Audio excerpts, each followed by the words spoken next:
नमस्कार, मैं हूं आपके साथ दीपक भदौरिया और आप देख रहे हैं देवभूमि एक्सप्रेस। हरिद्वार में विहिप की केंद्रीय मार्गदर्शक मंडल की 2 दिवसीय बैठक संपन्न हो गई है, जिसमें कई प्रस्तावों पर चर्चा की गई। बैठक में धर्मांतरण और ज्ञानव्यापी काशी मथुरा को लेकर बड़ा फैसला लिया गया। बैठक के दौरान विहिप के केंद्रीय महामंत्री मिलिंद पारंथे ने मीडिया को संबोधित किया। मिलिंद ने कहा है कि उत्तराखंड सरकार के द्वारा कॉमन सिविल कोड लागू करने की जो घोषणा की है, उसका साधु संतों ने स्वागत किया है। इसे सभी राज्यों में लागू करना चाहिए। उन्होंने कहा है कि लव जिहाद धर्मांतरण ही है, उसे रोकने के लिए कार्य किया जाएगा। साधु संत गांव-गांव, बस्ती-बस्ती जाकर भोजन भ्रमण करेंगे। इस पर सख्त कानून बनाने की जरूरत है और धर्म स्थल से बाहर आने के बाद पत्थर उठाने वालों पर कार्रवाई होनी चाहिए। रास्ते पर उतरकर हिंसा करने का अधिकार किसी के पास नहीं है। कश्मीर में हिंदुओं के दोबारा बसने से इस्लामी जिहादी हिंसा कर रहे हैं। ऐसा करने वालों को कठोरता से कुचलना चाहिए। कुटुंब प्रबोधन के लिए पूर्ण समाज में देश भर में प्रयास करेंगे और साथ ही में जो कॉमन सिविल कोड है इसके लिए उत्तराखंड सरकार को साधुवाद दिया गया और पूर्ण विचार विमर्श करके देश भर में ये कानून लाना चाहिए, यह आग्रह पूज्य संतों ने किया। मुख्यमंत्री पुष्कर सिंह धामी ने देहरादून के जॉलीग्रांट एयरपोर्ट में केंद्रीय संसदीय कार्यमंत्री प्रहलाद जोशी से शिष्टाचार भेंट की है और इस अवसर पर उन्होंने केंद्रीय मंत्री से राज्य से जुड़े विभिन्न मुद्दों व समसामयिक विषयों पर भी चर्चा की और मुख्यमंत्री पुष्कर सिंह धामी ने इसे पहले केंद्रीय संसदीय मंत्री प्रहलाद जोशी को शॉल उड़ाकर अभिनंदन उनका किया। इस अवसर पर कैबिनेट मंत्री और सुबोध उनियाल भी मौजूद थे।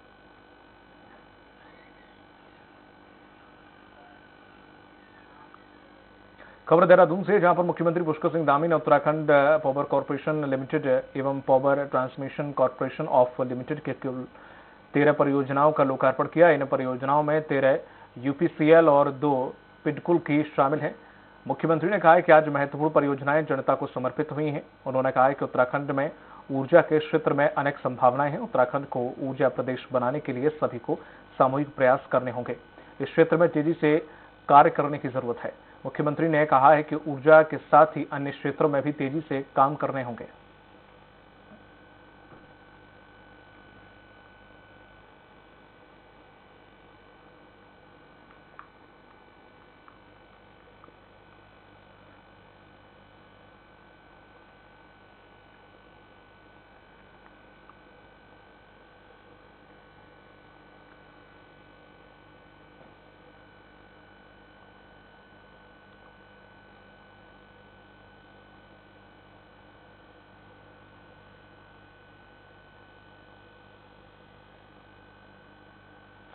परियोजना में 13 यूपीसीएल उत्तराखंड में ऊर्जा के क्षेत्र में अनेक संभावनाएं जताई। यहां पर सीएम पुष्कर सिंह धामी ने यहां पर उन परियोजनाओं का लोकार्पण भी किया। पावर कॉर्पोरेशन ऑफ लिमिटेड की परियोजनाओं का लोकार्पण धामी के द्वारा किया गया।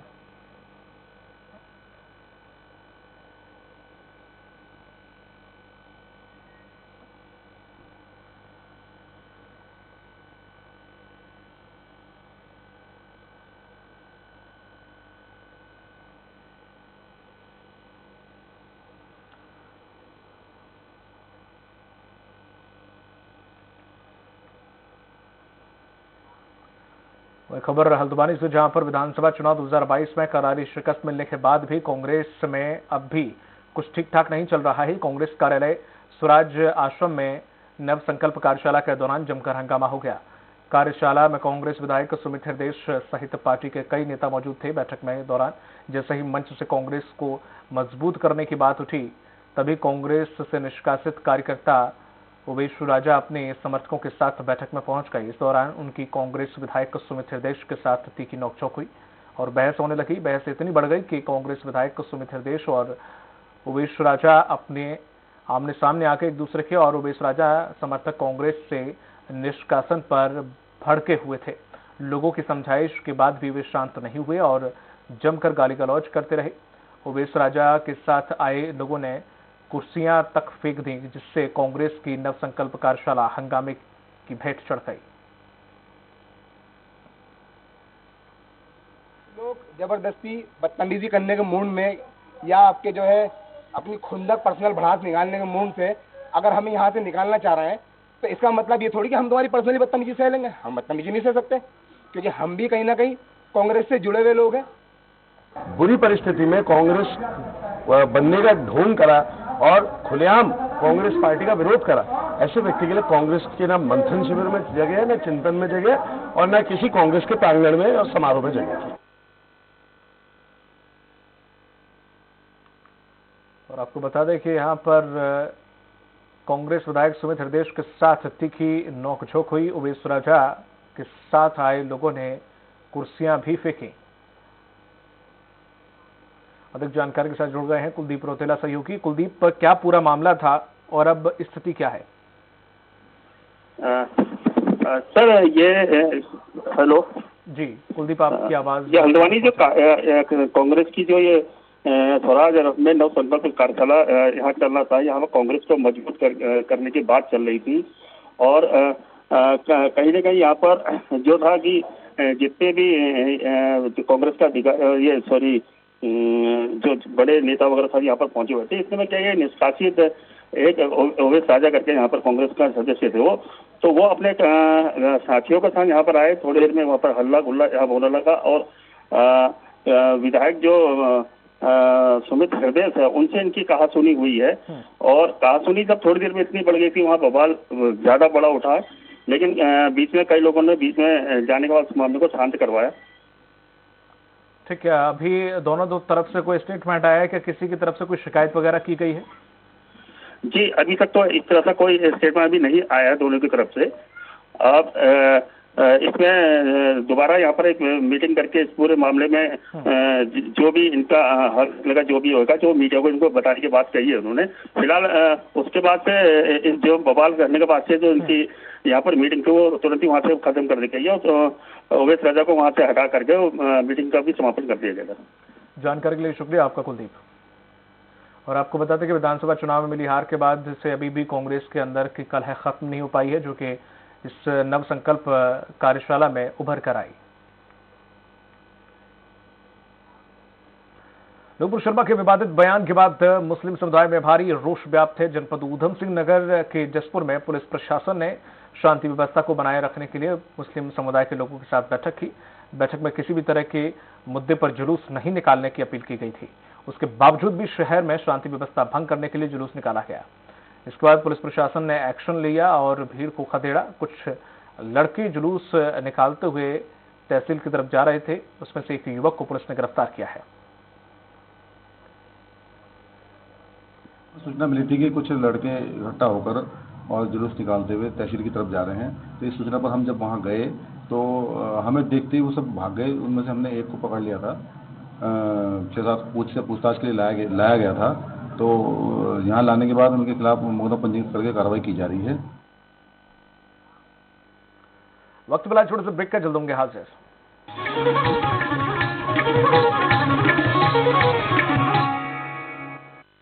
सब कुछ आजमाया और तब मैंने माना कि सिर्फ सच्ची सहेली ही है महिलाओं के उन मुश्किल दिनों की हर समस्या, जैसे कठिन दर्द, अनियमितता, खून की कमी, थकान व कमजोरी जैसी सभी प्रॉब्लम्स के लिए नंबर 1 औषधि एवं टॉनिक, क्योंकि सिर्फ सच्ची सहेली में है 67 खास आयुर्वेदिक जड़ी बूटियाँ जो मुश्किल दिनों की सभी तकलीफों को अंदर से ठीक करने में मदद करे। सच्ची सहेली महिलाओं के लिए सबसे भरोसेमंद औषधि एवं टॉनिक। हर लेट नाइट पार्टी स्टेशन का जश्न, वहाँ के हर बराती स्टेशन का जश्न, चौड़ी हवा खाती तो स्टेशन का जश्न। जहाँ इंडिया करे सेलिब्रेशन, वहाँ होए टशन का जश्न। राजश्री इलायची टशन का जश्न। Bhabha University Bhopal is recognized as the top leading institution of Madhya Pradesh, which advances your career in education. Bhabha University is right for you as we choose career before anything. It is the best place to explore dreams and discover yourself, as we provide you the 50 acres of lush green campus, top leading recruiters for placement. high-tech laboratories, excellent and trained faculty, strong academic, international immersion programs, various scholarships and many more. Bhabha University is the emerging university of Madhya Pradesh. Join Bhabha University as your future begins here. For further details, contact 9165025500. सब कुछ आजमाया और तब मैंने माना कि सिर्फ सच्ची सहेली ही है महिलाओं के उन मुश्किल दिनों की हर समस्या, जैसे कठिन दर्द, अनियमितता, खून की कमी, थकान व कमजोरी जैसी सभी प्रॉब्लम्स के लिए नंबर 1 औषधि एवं tonic. RKDF university Bhopal, most awarded university of Madhya Pradesh, जहां 105 एकड़ के विशाल कैंपस में स्टूडेंट्स को मिलती है world class education facility, foreign exchange program, hi tech lab, hygienic food facility और CCTV secured hostel. RKDF university is the most innovative university of Madhya Pradesh, जहां के रिसर्च को मिलता है भारत सरकार और अंतर्राष्ट्रीय स्तर पर सम्मान। उच्च शिक्षा के क्षेत्र की नई पहचान। RKDF university, Gandhinagar, Bhopal. For admission detail contact 18002700 320।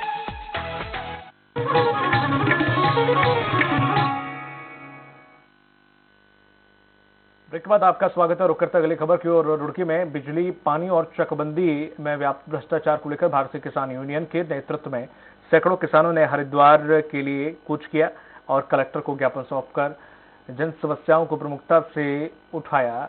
और भारतीय किसान यूनियन रोड के राष्ट्रीय अध्यक्ष पदम सिंह ने कहा है कि प्रदेश में किसान, मजदूर और आम जनता बेहद परेशान है। ऊर्जा निगम के अधिकारी किसानों और आम आदमी की समस्याओं को सुनने के लिए तैयार नहीं है। दिन रात कई घंटे बिजली की कटौती हो रही है। उन्होंने कहा है कि रुड़की के चकबंदी विभाग में भी बड़े पैमाने पर भ्रष्टाचार व्याप्त है, जिसकी शिकायत उन्होंने कई बार जिले के आला अधिकारियों से की है, लेकिन कोई भी कार्रवाई नहीं हो पाई।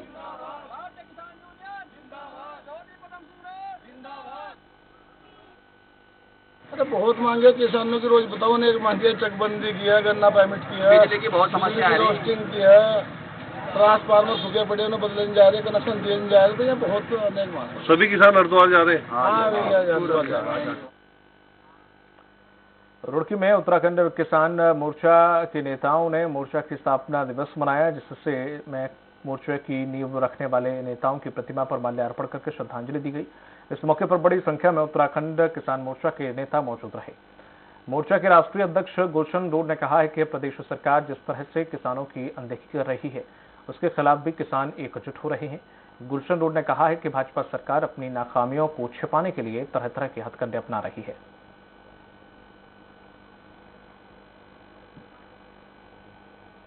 क्योंकि छुट्टी का दिन था, तो आज हमारे मुख्य कार्यकर्ता और पदाधिकारी इकट्ठे हुए और हमारे जो संगठन का मुख्य उद्देश्य था उसको लेकर हमने कितने कार्य करे, क्या हमारा उद्देश्य, किस तरह से आगे हमारे संगठन का अपने विस्तार करना, क्या आज किसानों की समस्याएं हैं, उन सभी पर हमने अपना विचार विमर्श यहाँ पर संगठन के कार्यकर्ता पदाधिकारी के द्वारा किया जा रहा। पिथौरागढ़ में कार हादसे में एक ही परिवार के 4 लोगों की मौत हो गई है। हादसा थल थाना क्षेत्र के पामतोड़ी के पास हुआ है। यहाँ पर एक कार बेकाबू होकर 100 फीट गहरी खाई में जा गिरी। हादसे में परिवार की 3 महिलाओं की मौके पर ही मौत हो गई। मौके पर पहुंचे सामाजिक कार्यकर्ता सुनील ने अपने वाहन से 3 घायलों को गौचर के अस्पताल पहुंचाया, जहां इलाज के दौरान बुजुर्ग महिला ने दम तोड़ दिया। वहीं घायल दोनों भाइयों को जिला अस्पताल में भर्ती किया गया है।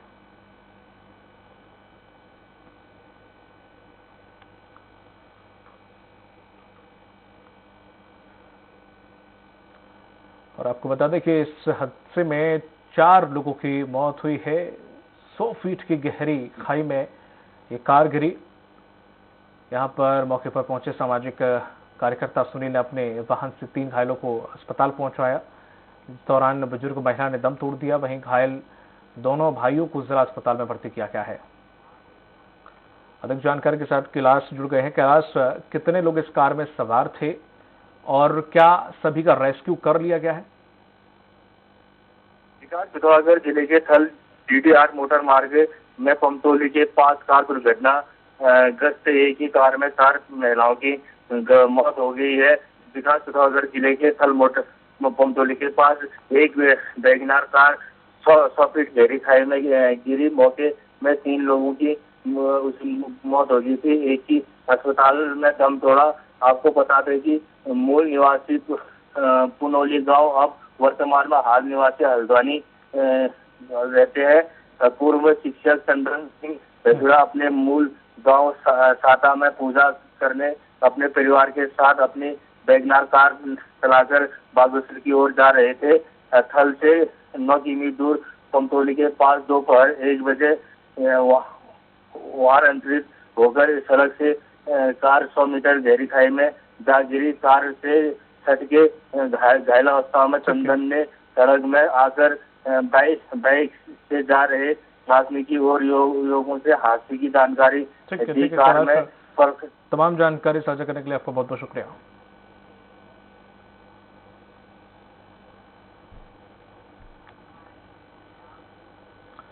खबर मसूरी से, जहां पर 7 से 8 पर्यटकों ने एक स्थानीय युवक पर गाड़ी को साइड न देने पर चाकू और डंडों से हमला कर दिया, जिससे स्थानीय युवक बुरी तरीके से घायल हो गया है। वहीं घायल युवक को स्थानीय लोगों की मदद से अस्पताल में भर्ती किया गया। पर्यटकों के द्वारा चाकू से युवक पर करीब 7 से 8 वार किए गए। वहीं स्थानीय लोगों ने मसूरी लाइब्रेरी चौकी का घेराव किया और जमकर हंगामा कर दिया। लोगों का कहना है कि पर्यटकों की गाड़ियां लाठी डंडे हथियारों और शराब की पेटियों से भरी रहती हैं। ऐसे में सभी लोग मसूरी में माहौल खराब करने के लिए आ रहे हैं। मसूरी में पुलिस की भारी कमी है, जिसके कारण मसूरी में यातायात व्यवस्था के साथ अन्य व्यवस्थाएं ठप पड़ गई हैं, जिससे स्थानीय लोग अपने आप को सुरक्षित महसूस नहीं कर रहे हैं। इनका ऊँची चल रही थी, तो उसके बाद इनका आपस में डंडे बरसाने लग गए और फिर उसके बाद इन्होंने अपनी क्या बोलते हैं उसको कृपान निकाल के एक दूसरे को मारने लगे। जो बचा रहा था मेरे भी यहाँ डंडा लगाया करके, और इनसे मैं पुलिस को 3 बार फोन करा तो पुलिस नहीं आई, और जब मामला पूरा समझ गया तो भाग गया, तब पुलिस आ गई। इन लोगों ने तत्काल जो है डंडे लट्ठे और एक सरदार करके उसमें उसे कृपान निकाल के उसको मारने की कोशिश की। बाकायदा इस बंदे ने, जो सरदार है, उसने कृपान निकाल के पेट में डालने की कोशिश, तो उसका हाथ बीच में आया, उसका हाथ में भी पूरा कट है और थोड़ा बहुत उसके पेट में भी गया है, सर में चोटें हैं।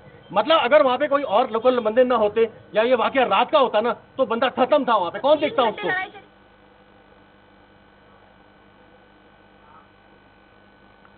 खबर हल्द्वानी से, जहां पर शिव की सबसे बड़ी धार्मिक यात्रा कैलाश मानसरोवर यात्रा लगातार तीसरी बार भी कैंसिल हो गई है। यात्रा 12 जून से सितंबर के दूसरे सप्ताह तक चलती थी। कैलाश मानसरोवर यात्रा नहीं होने से KMVN को करीब 4 से 5 करोड़ का राजस्व का नुकसान हो रहा है, जबकि हल्द्वानी काठगोदाम से लेकर पिथौरागढ़ गुंजी तक के बीच यात्रा के पड़ाव में काम करने वाले छोटे कारोबारी भी मायूस हो रहे हैं। देखिए रिपोर्ट।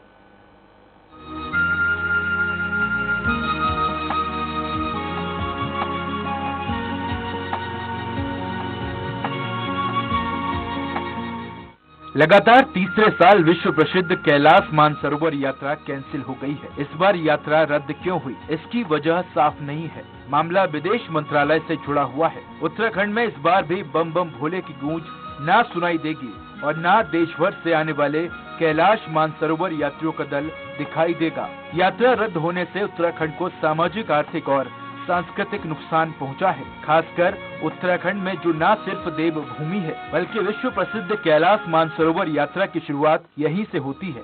यात्रा के पहले 5 पड़ाव उत्तराखंड में पड़ते हैं। कैलाश मानसरोवर यात्रा उत्तराखंड में सबसे पहले काठगोदाम, फिर भीमताल, फिर अल्मोड़ा और पिथौरागढ़ गुंजी नाभी डांग होते हुए चीन तिब्बत बॉर्डर तक पहुंचती है। इस यात्रा के न होने से लगातार इस बार भी उत्तराखंड में इस यात्रा का संचालन करने वाली संस्था KMVN को अकेले 4 करोड़ से भी अधिक का नुकसान होगा। पिछले 2 साल से कोरोना की वजह से कैलाश मानसरोवर यात्रा को रद्द करना पड़ा था, जिससे दोनों वर्षों में कुल मिलाकर इस यात्रा के रद्द होने से करीब 10 करोड़ का नुकसान हो चुका है। देखिए, कैलाश मानसरोवर यात्रा विदेश मंत्रालय भारत सरकार द्वारा संचालित की जाती है और उसमें कुमाऊं मंडल विकास निगम की कुछ भूमिकाएं होती हैं। तो ये जो भी निर्णय है वो भारत सरकार के स्तर से लिया जाता है। यात्रा इस वर्ष अभी नहीं हो रही है। आगे आने वाले समय में जैसे निर्देश मिलेंगे उसके अनुसार कराया जाएगा। यात्रा के इस वर्ष भी कैंसिल होने से उत्तराखंड में आर्थिक नुकसान भी हो रहा है। कैलाश मानसरोवर यात्रा पर जाने वाले यात्री सीमावर्ती क्षेत्रों में न सिर्फ होम स्टे में रहते हैं बल्कि उनको पहाड़ी उत्पादों में बने सुंदर व्यंजन का भोजन भी कराया जाता है, जिससे उस क्षेत्र की आर्थिक स्थिति भी मजबूत होती है। लेकिन इस बार भी ये नहीं हो पाया। हालांकि उत्तराखंड के CM और पर्यटन मंत्री ने कैलाश मानसरोवर यात्रा को लेकर विदेश मंत्रालय से बातचीत करने की बात कही है। नहीं, हम कोशिश कर रहे हैं कि वो यात्रा हो और आने वाले समय में हमारी सरकार ये व्यवस्था कर रही है कि जाने वाले जो कैलाश मानसरोवर के यात्री हैं वो सड़क मार्ग से जाएं।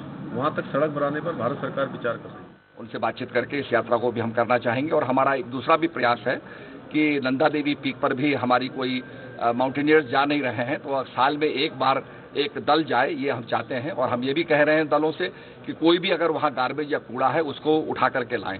तो हम ये चाहते हैं कि हटाने का कोशिश कर रहे हैं उसके। मुख्य रूप से हिंदू, बौद्ध, जैन और वॉन हैं जो कैलाश पर्वत को एक पवित्र स्थान मानते हैं। हिंदू मान्यता के अनुसार भगवान शिव अपनी पत्नी पार्वती के साथ कैलाश पर्वत के शिखर पर निवास करते हैं। जैनों के अनुसार कैलाश वह स्थान है जहां पहले जैन तीर्थंकर ने निर्वाण प्राप्त किया था। बौद्ध धर्म में मान्यता यह है कि कैलाश पर्वत पर बुद्ध रहते हैं, जो तिब्बत में बौद्ध धर्म से पहले का मानना है कि पूरा क्षेत्र सभी आध्यात्मिक शक्ति का स्थान है। स्वराज एक्सप्रेस के लिए हल्द्वानी से कुलदीप रोतेला की रिपोर्ट। इस बुलेटिन में फिलहाल इतना ही, दीजिए इजाजत, नमस्कार।